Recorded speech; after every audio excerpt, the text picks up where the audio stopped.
Okay, a different setup today because finally I'm in Europe. I visit once per year all the way from Indonesia. So I took the chance to visit my family in Spain. I had an amazing 3 weeks with them and I've just arrived in London. I have so many emotions, okay? Because I was living here for 11 years. I grew up as a photographer here. I met my best friends here. It's my London family, literally. I'm going to be here for 2 weeks and I'm in my friend's place. So yeah, that's why the new setup. And today I'm going to be answering to many of your questions because on Instagram, I did ask you to ask me personal questions. So to make things interesting, I picked the best questions, the more original or personal, because that's the whole point about making this video. I want you to get to know me more personally, not just photography. I mean, you're gonna get bored of it. I'm not going anywhere, so I will keep sharing. But today is all about those personal questions. So I selected some of them. I didn't even think about them because I want this to be very organic. So first question, are you living your best life? Yes and no. Yes, because I have the life I've always dreamed of. I fought so hard to have this freedom with my camera, and I'm very happy because I grew as a photographer in London, and when I made it happen, I became remote with my camera. That was my dream, and I was working so hard for it. But as I said, I'm visiting Europe now and I miss my family in Spain and I miss my best friends in London. You have no idea how happy I am to be here and I just arrived, so I'm looking forward to all the plans I have with them. And for me, it feels very heavy.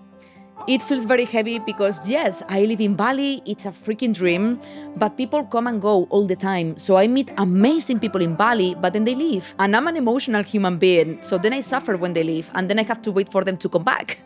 So it's a bit, I don't know, I'm divided. I would like to be closer to my parents as well because 1 year without seeing them is a lot. I'm very close to them. Spanish people, we are very close to our families and we get together many times. And 1 year without seeing them, it's too much. So I would love to be closer to Europe so I can travel with my friends, I can see my parents more often, but there is nowhere like Bali in Europe.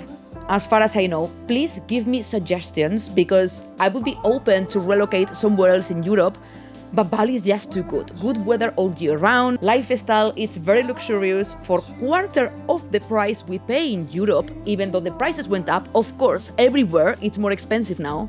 Bali is still very cheap in compared to Europe. So for me, after experiencing Bali, it's so hard to come back to the life in Europe and pay double for everything, because it feels silly from my side. But I want to be closer to my friends and family, so I don't know what's going to happen. A bit long, this answer, but it's a very deep topic that I'm all the time thinking about, and even more now that I'm in Europe. So the next one, are you in a relationship? If not, do you ever get lonely? This one is a deep one as well. I'm not in a relationship. I'm single and I'm very happy. The thing is, I travel alone, I live alone, I have a lot of passions. I play music. I was learning to play the bass guitar, but I have it here with my friend Thomas. I don't want to send it to Bali yet, at least. So I do have many passions: photography, filmmaking, my work, YouTube, photography. I love it. So even in my free time, I'm doing that. I love free diving, I love surfing. I want to come back to it when I'm back in Bali. I have so many passions, so I don't have time to be bored in my life. I'm very happy. But of course, sometimes I want affection and I would like to have someone in my life. But I know what I want. I have a very full life. So that's the reason why I'm not with anybody yet, because I really know what I want and I don't want to settle for something I know is not going to work. My life, it's a bit crazy in a good way. I travel a lot, I have my freedom, I can work from anywhere. So I would need a partner in the same situation as me, because I would love to travel with that person, I would love to feel free with that person, I would love to be remote with that person. So it's a bit harder to find someone in the same situation as you. Not impossible, in Bali there are plenty, but yeah, I'm not in a rush. Whenever it's gonna come, it's going to come, and I'm gonna be even happier than now, because right now I'm super happy, so when someone is gonna come, I'm going to be even happier. But it's not going to be because I need it in my life. I don't feel lonely, so it's going to complement my life and it's going to be amazing. But for now, I'm very happy like I am, not in a rush. Quite similar to the other one, do you ever feel lonely moving around so much? Are you able to make new friends easily?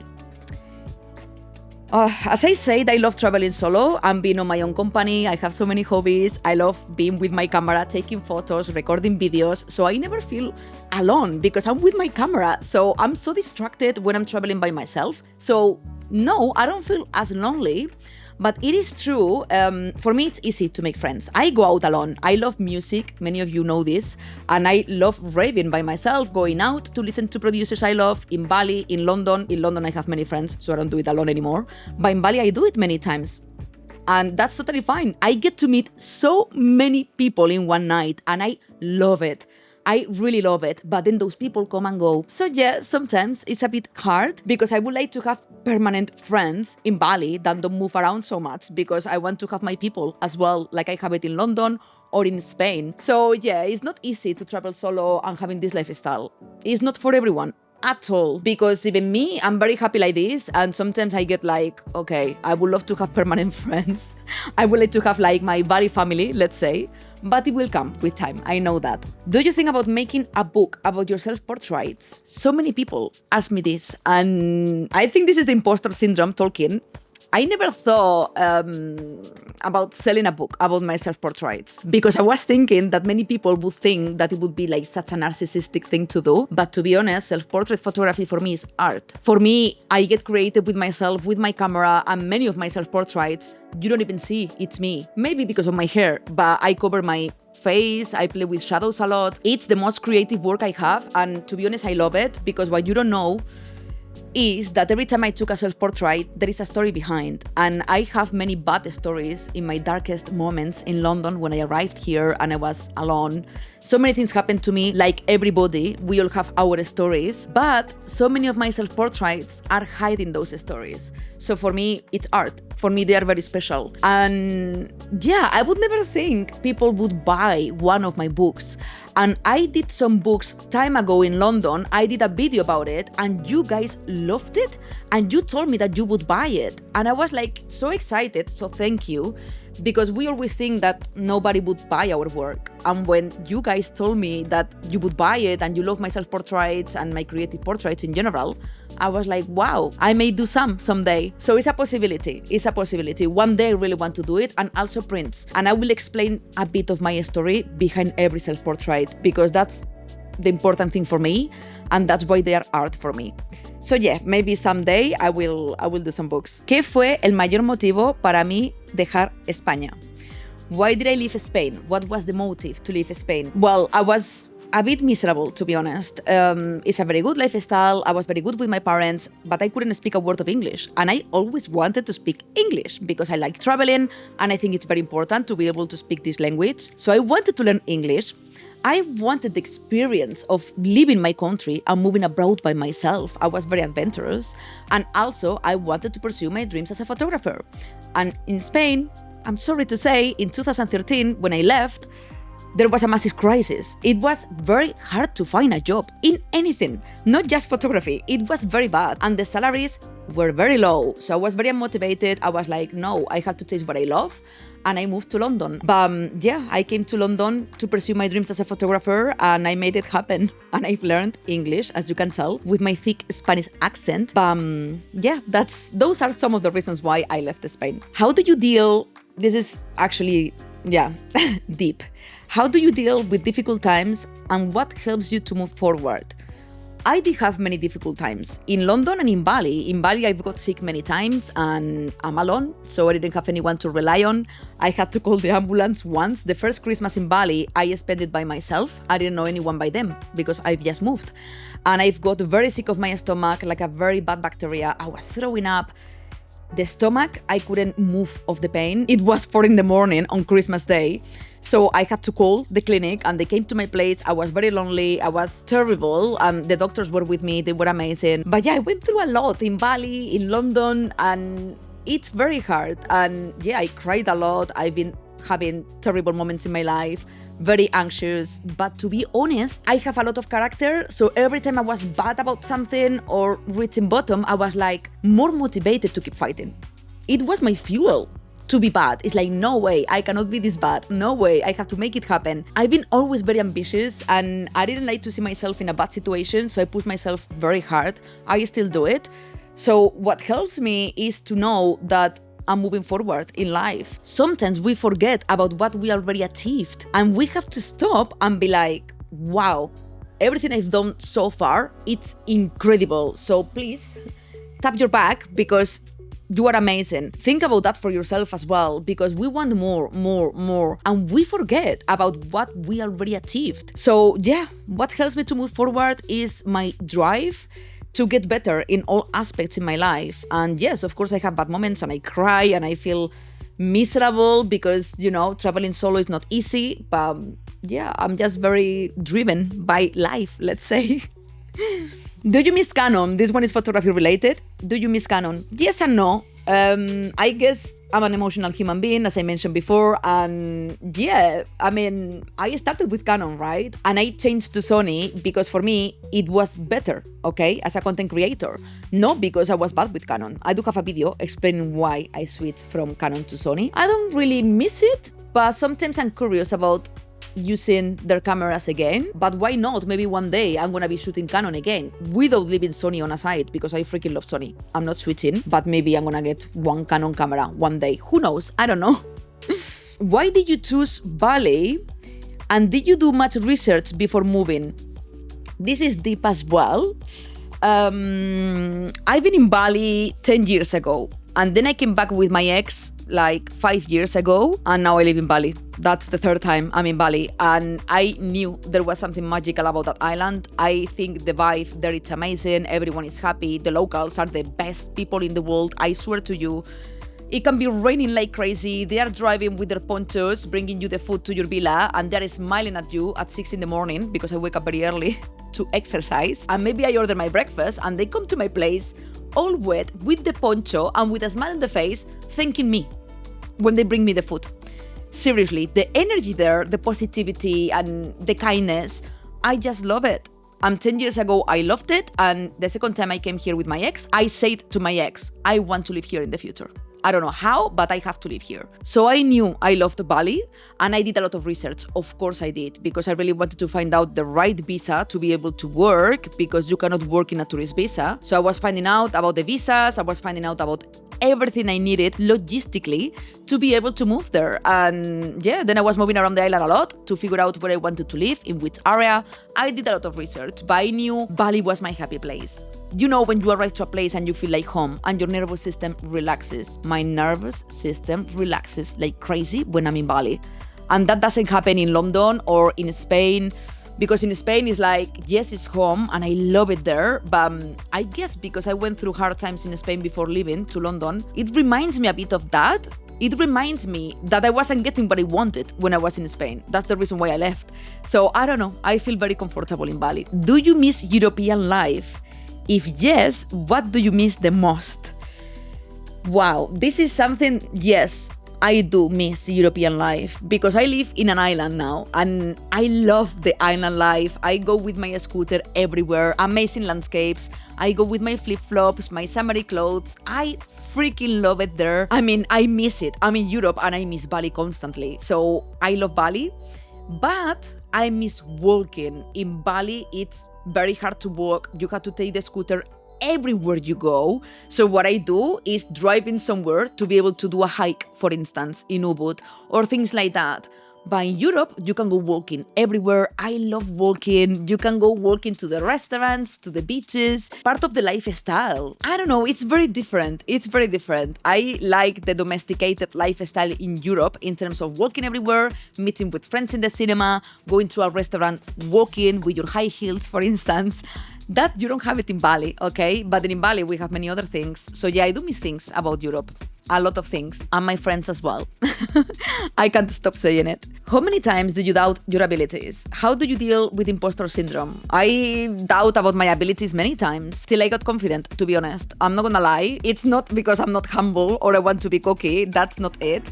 But I went through hell and back a million times that now I have a lot of confidence on myself. Of course, I'm gonna have doubts again in the future because I have still so much to live, but because I went through a lot, I'm more confident about everything. So I doubt myself less and less and less because I'm achieving more and more and more. But at the beginning, of course, I was doubting myself. I was terrified when I moved to London. I was terrified when I moved to Bali. I moved alone to London and I moved alone to Bali, to another continent. Of course, I was terrified. But I think the adrenaline wins all the time because I was very excited. And how do I deal with imposter syndrome? I just don't deal with it. You just have to deal with it. I don't know how. There is no way to deal with imposter syndrome. Just go through it and trust yourself and stop comparing yourself to others because we all do that, professionals and non-professionals, and it's not good. So you have to filter yourself a bit and be like, okay, you see stuff you love from other creators or photographers. So don't see it as that person is better than me. See it like, okay, this person inspired me, and learn, keep learning. And that's it. That's what you have to do. You have to compare yourself to yourself. Compare yourself to who you were 1 year ago, for instance, because that's the real way to measure your success. Not comparing yourself to others because you don't know others' stories. You don't know what it's behind. Big lesson in these 5 years in YouTube journey. Many big lessons. But the biggest one would be discipline. You have to be very disciplined. Even now, I'm gonna see my girlfriend Aroa. I can't wait to see her. And I needed to record this video. Of course, I can miss an upload. Of course I can. Everyone says that. But when you do YouTube and you wanna be consistent and post every week, which is what helps you to grow, you have to be consistent every week. Of course, you can miss uploads, but if you miss one, then it's easier to miss another one. And if you miss another one, then you get lazier and lazier and lazier. And it's not laziness because I love what I do. But right now I'm traveling. So I could perfectly miss an upload and another one next week and another one the week after because I'm going to Ibiza to see more friends. It's not how that works. YouTube, you have to be very consistent and you have to love it. If you don't love it, you are going to struggle.